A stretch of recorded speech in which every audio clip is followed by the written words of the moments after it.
दोस्तों gulf countries के अंदर इस वक्त जो इंडियंस फंसे हैं ना, वो देखो मेरे पास इस तरीके के मैसेजेस आ रहे हैं, मैं आपको दिखाता हूँ कि इवैक्यूएशन फ्लाइट्स चल रही हैं दुबई टू दिल्ली। और देखो इसकी जो कॉस्ट है, इस वक्त लोगों ने बिजनेस बना दिया है, 1-1 लाख रुपया चार्ज किया जा रहा है इकॉनमी का। ये छोटे प्लेन्स होते हैं और बुकिंग के लिए नंबर दिए जा रहे हैं। मतलब इस वक्त लोग 1-1 लाख रुपए, मतलब 10,000 रुपए की फ्लाइट की टिकट आती थी दुबई टू दिल्ली की, वो 1-1 लाख रुपया चार्ज करा जा रहा है कि भाई खाली कर दो, यूएई को खाली कर दो। तो सोचो डर का कैसा माहौल होगा। और ये डर का माहौल यूएस ने और ज़्यादा बढ़ा दिया है, क्योंकि उसने बार बार अपने सिटीजन्स को बोल रहा है यूएई खाली करो, यूएई खाली करो। ऐसा लग रहा है कि ईरान पर वो न्यूक्लियर अटैक करने वाला है। अब न्यूक्लियर ईरान पर होगा तो गल्फ कंट्रीज पर भी उसका असर आएगा, रेडिएशन आएंगे। बट इस वक्त पता है क्या है, यूएस के पास चाहे न्यूक्लियर वेपन हो, ईरान नहीं बना पाया ना, बट डर में कौन है? यूएई। डर में कौन है? कुवैत। डर में कौन है? कतर। डर में है सारी gulf countries including Saudi Arabia. सबकी ऐसी तैसी हो रखी। मैं आपको बताता हूँ कैसे। जो ईरान है ना, वो बहुत समझदारी से शतरंज की तरह ये वॉर को खेल रहा है। देखो उनके सुप्रीम लीडर को मारा गया, वो चुप तो नहीं होने वाले, क्योंकि वो सिर्फ ईरान के सुप्रीम लीडर नहीं थे। जो खामनाए थे वो एक रिलीजन के लीडर थे। आपने रिलीजन के लीडर को टारगेट किया तो उसका असर पाकिस्तान में भी देखा, हिंदुस्तान में भी देखा। आपने लखनऊ की वीडियोस देखी होंगी कि लोग रो रहे हैं।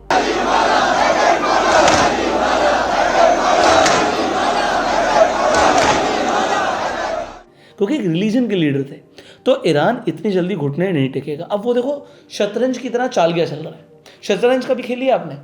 सबसे पहले आगे होते हैं छोटे छोटे प्यादे, और फिर पीछे होते हैं हाथी, घोड़े और वजीर। अभी हाथी, घोड़े, वजीर तो ईरान ने यूज ही नहीं करे। ईरान के पास 80,000 ड्रोन्स हैं और उन ड्रोन्स का नाम है शाहिद। अब मैं आपको बताता हूँ ईरान ने क्या किया।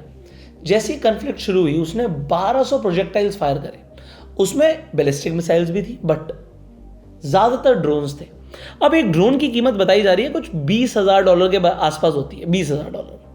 बट उस ड्रोन को फोड़ने के लिए, उसे इंटरसेप्ट करने के लिए जो अमेरिका की पेट्रोइट मिसाइल यूज होती है, उसकी कॉस्ट है $4 मिलियन।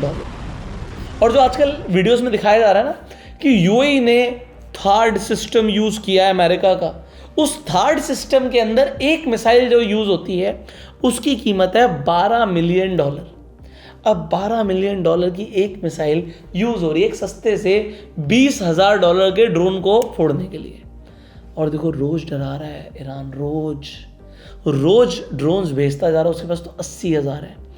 आप कहोगे यार ऐसे तो कोई बात नहीं, इनके पास तो बहुत मिसाइल्स होंगे। नहीं यार, मैं आपको समझाता हूँ।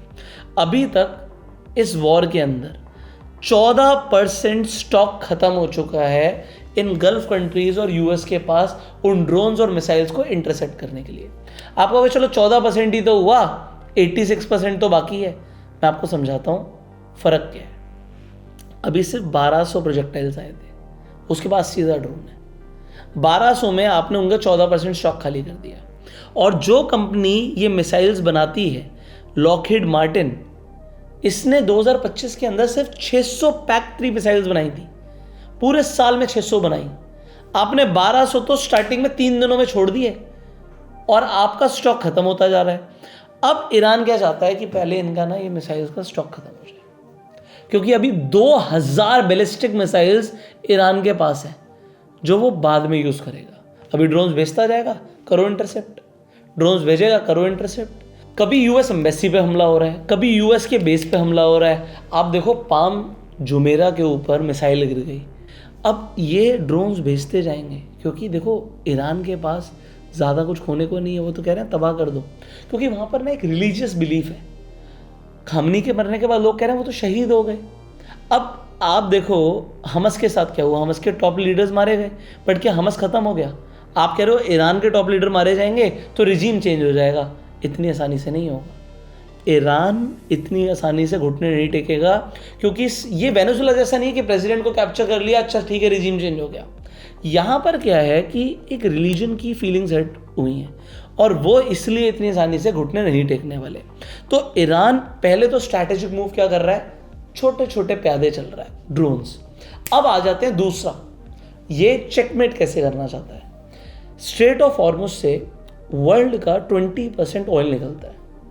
इन्होंने बोला ब्लॉक कर देंगे, किया नहीं है, बट 80% शिप्स ने जाना बंद कर दिया। क्यों? क्योंकि एक तो कंपनीज ने शिप्स का इंश्योरेंस देने से मना कर दिया है, क्योंकि उन्हें पता शिप जाएगी, एक भी शिप को ड्रोन से या मिसाइल से अटैक कर दिया गया तो वो शिप में तो ब्लास्ट हो जाएगा, ऑयल है उसके अंदर, फिर वो ऑयल समुद्र में चला जाएगा तो एनवायरमेंटल डैमेज होगा।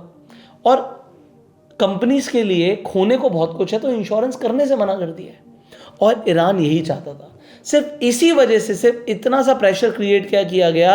आप देखो क्रूड का प्राइस कहाँ से कहाँ पहुँच गया। अब देखिए ईरान ये तो चाल चल ही रहा है, उसके साथ साथ देखो डर का माहौल क्या है।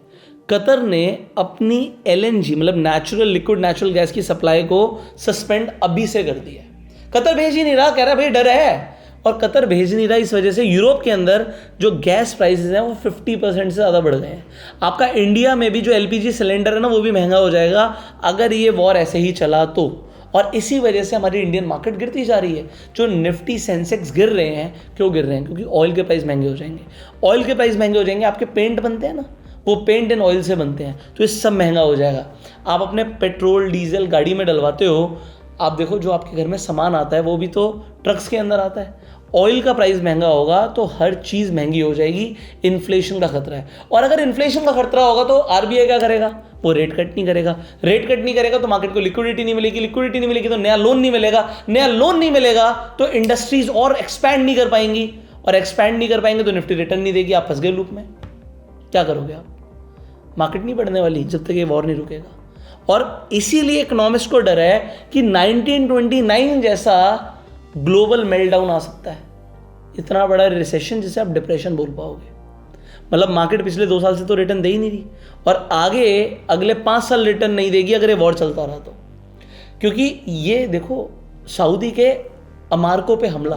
In the second Iranian attack on Saudi oil giant Aramco has just happened 2 days after the first big attack that resulted in a massive fire. दुनिया की सबसे बड़ी ऑयल कंपनी है वो, उस पर हमला कर दिया। तो इस वक्त सब डरे हुए हैं, और ईरान जैसे देश ने इस वक्त सबको डरा रखा है। तो क्या इसका मतलब है कि ईरान आगे निकल गया है? देखो ईरान ने ना स्ट्रैटेजिक टाइप्स भी कर रखे हैं जो सामने नहीं आ रहे। क्यों? आप देखो सैंक्शंस सिर्फ ईरान पे नहीं लगाए थे यूएस ने, रशिया पे भी लगाए थे, चाइना पे भी लगाए थे। उन दोनों ने कर रखी है ईरान के साथ पार्टनरशिप। वो नहीं लेते डॉलर में तेल। अब ईरान से चाइना तेल लेता है बट डॉलर में नहीं लेता, अपने युआन में लेता है। और रशिया भी ईरान के साथ डील करता है। अब ये सब आपस में डिफेंस, ये ड्रोन्स कहाँ से आ रहे हैं, ये मिसाइल्स कहाँ से आ रही हैं? क्या पीछे से रशिया और चाइना सपोर्ट नहीं कर रहे हैं ईरान को? 100% कर रहे हैं। और इस सपोर्ट से क्या हो रहा है? ईरान ये जंग कई सालों तक लड़ सकता है, कई सालों तक। वो सामने नहीं आएंगे, ईरान ही सामने रहेगा चेहरा, बट ईरान घुटने नहीं टेकेगा। और इससे होगा क्या? जो आप मंदी की बात कर रहे हो वो आ जाएगी। तो क्या इसका मतलब है कि ईरान जीत जाएगा? यार ईरान देखो जीत तो नहीं पाएगा। ईरान पूरी तरीके से उजड़ जाएगा। अभी भी मैं बोलूँ तो ईरान कई साल पीछे जा चुका है। उन्होंने तेहरान को ख़त्म कर दिया है, और ये मानेंगे नहीं। देखो पैसा बहुत बड़ी चीज़ होती है। हाँ, पीछे से चाइना रशिया सपोर्ट ज़रूर करेंगे, बट ये तो वैसे ही हो गया ना कि यूक्रेन को सपोर्ट करते जा रहे हैं। रशिया यूक्रेन का वॉर कौन सा ख़त्म हो गया? तो ये यहाँ पर भी मुझे लग रहा है कि वॉर इतनी आसानी से शायद ख़त्म ना हो। और दूसरी चीज़ क्या है कि देखो यूएस के पास इस वक्त जो वेपन्स है उसके पास न्यूक्लियर है, उसने यूज़ किया तो ये वॉर ख़त्म हो जाएगा। बट उसकी कीमत कितने लोग मरेंगे? और गल्फ़ कंट्रीज़ को भी डर है कि अगर न्यूक्लियर यूज़ हुआ तो उसका असर इन गल्फ़ कंट्रीज़ तक पहुंचेगा, खाली हो जाएंगी गल्फ़ कंट्रीज़। सो ये एक बहुत सीरियस टेंशन है इस वक्त। बट आपको क्या करना चाहिए? देखो अभी इंडिया न्यूट्रल है, इंडिया इस वॉर में नहीं है। बट अभी मोदी जी इजराइल गए थे, तो ईरान को कहीं ना कहीं लग रहा है कि मोदी जी साथ दे रहे हैं। देखो पाकिस्तान भी ईरान के अगेंस्ट एकदम से नहीं हो सकता, क्योंकि कटोरा लेके यूएस के पास जाता है, सऊदी के पास जाता है, और सऊदी के साथ स्ट्रैटेजिक डील साइन कर रखी है। सो पाकिस्तान और हिंदुस्तान इतनी जल्दी इस जंग में नहीं कूदने वाले। चाइना पीछे से सपोर्ट करता रहेगा ईरान को। अब ये वर्ल्ड वॉर 3 नहीं है तो क्या है मुझे भी नहीं समझ आ रहा। But ultimately what I am doing मैं आपको वो बताता हूँ। मुझे इतना पता है कि यार इस तरीके की सिचुएशंस बनती हैं और मार्केट नीचे जाता है। बट जब भी मार्केट नीचे जाता है यही तो अपॉर्चुनिटी होती है पैसा लगाने की, क्योंकि अगर मार्केट नीचे नहीं जाएगा तो आप खरीदोगे कब? ओवरऑल लॉन्ग टर्म में मार्केट को ऊपर ही जाना है। इनफैक्ट इसका एक एग्जांपल मैं आपको दिखाता हूँ। अगर आप कराची स्टॉक एक्सचेंज सर्च करोगे, अब आप कहोगे पाकिस्तान की हालत तो बहुत बुरी है, बट आपको पता है पिछले कुछ टाइम से जो कराची का इंडेक्स है KSE, इसने क्या रिटर्न दिए थे मैं आपको दिखाता हूँ। जो KSE है ये भागता चला गया। आप देखो यहाँ पर 40,000 के लेवल से ऑलमोस्ट 190,000 के लेवल तक ये पहुँच गया। अभी थोड़ा सा करेक्ट हुआ है। ये इतना ज़्यादा क्यों भागा? इनकी स्टॉक मार्केट ऊपर भागी जबकि इनके वॉर चल रहे हैं, जबकि इनकी हालत इतनी बुरी है, क्योंकि इनका जो पैसा है, रुपया है, जो पाकिस्तानी रुपया है, वो कोलैप्स कर रहा था। हमारे साथ भी यही हो रहा है। जो USD to INR अगर आप सर्च करोगे, हमारा इंडियन रुपी वीक हो रहा है। सो अगर आपको पैसा अपने पास रखना, आपको लग रहा है मार्केट नीचे जा रही है, मैं आपको बता रहा हूँ लॉन्ग टर्म में मार्केट ऊपर निकल जाएगी। क्योंकि अगर हमारा रुपया टूटेगा तो मार्केट को ऊपर जाना है, क्योंकि एसेट्स की कीमतें बढ़ेंगी। ये शॉर्ट टर्म पे इफेक्ट जरूर है, बट लॉन्ग टर्म में मार्केट्स को ऊपर जाना है। तो आप क्या करें?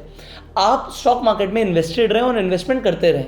अगर आप SIP शुरू करना चाहते हैं, स्क्रीन पर एक नंबर मैं दे रहा हूँ, ये नंबर आप नोट कर लीजिए। इस नंबर पे आप व्हाट्सएप कर सकते हैं, कॉल कर सकते हैं और SIP से रिलेटेड, म्यूचुअल फंड से रिलेटेड जानकारी ले सकते हैं। और अगर आप खुद से स्टॉक मार्केट में इन्वेस्ट करना चाहते हैं तो डिस्क्रिप्शन और पिन कमेंट में एक लिंक दे रहा हूँ, उससे आप फ्री में डीमेट अकाउंट जाके खुलवा सकते हैं। आपका डीमेट अकाउंट फ्री में खुल जाएगा। आप स्टॉक्स में इन्वेस्ट कर सकते हैं, ट्रेडिंग कर सकते हैं, इनफैक्ट आप म्यूचुअल फंड में और ETF में SIP कर सकते हैं। बट अपने पोर्टफोलियो को डाइवर्स रखिए, गोल्ड सिल्वर अपने पोर्टफोलियो में रखिए और थोड़ा सा डाइवर्सिफाइड, मतलब जैसे आपको इंडिया के अंदर ही US स्टॉक्स में पैसा लगाने का ऑप्शन मिलता है, आपको म्यूचुअल फंड मिल रहे हैं, ETF मिल रहे हैं। जैसे NASDAQ में अगर आपको पैसा लगाना तो MON 100 ETF है, तो आप डाइवर्सिफाई कर सकते हो। चाइना की ETF भी अभी सस्ती वैल्यूएशन पे चल रहे हैं। सो MAH के टेक, हैंगसेंग बीजिन में आप पैसा लगा सकते हो। अगर आप इन सब में इन्वेस्टमेंट करना चाहते हैं, ETF में भी SIP करना चाहते हैं, तो डीमेट अकाउंट जरूर अपना ओपन कर लेना, क्योंकि मार्केट नीचे गिरती है तो अपॉर्चुनिटी होता है पैसा लगाने का। और डर के अगर आपने काट दिया तो आपको लॉस बुक हो जाएगा। तो होल्ड करो, लॉन्ग टर्म में मार्केट ऊपर जाएगी। फाइनली आपको क्या लगता है, यहाँ से हमारी स्टॉक मार्केट और गिरेगी या बाउंस बैक करेगी? अगर आपको लगता है गिरेगी और, तो कमेंट्स में लिखिएगा क्रैश, और अगर आपको लगता है बाउंस बैक करेगी तो कमेंट में लिखिएगा बाउंस बैक। फाइनली इस वीडियो को शेयर कीजिए मैक्सिमम लोगों के साथ। Subscribe this channel, click on the bell icon. You were self made and जय हिंद।